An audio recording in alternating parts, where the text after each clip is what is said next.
Plongée dans l'inconnu, l'univers de Lise ne s'étend guère au-delà de sa propre personne.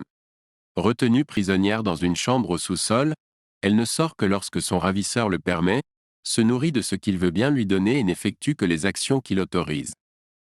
Lise trouve une faible consolation dans la cuisine où la lumière naturelle peut filtrer à travers un puits de lumière.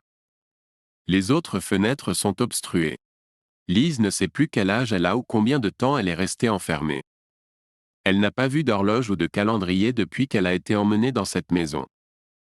Son ravisseur ne la félicite jamais pour son anniversaire, bien qu'elle puisse voir les signes de sa propre vieillesse dans le miroir.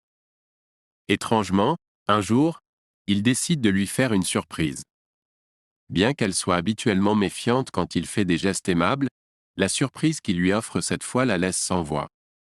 Un paquet étincelant et un sapin dans le coin de la pièce. Tout cela lui rappelle sa vie passée, celle dont elle ne se souvient plus, celle où elle avait un autre nom. Son ravisseur a ouvert une porte, se lancera-t-elle dans l'inconnu? Vous aimez lire?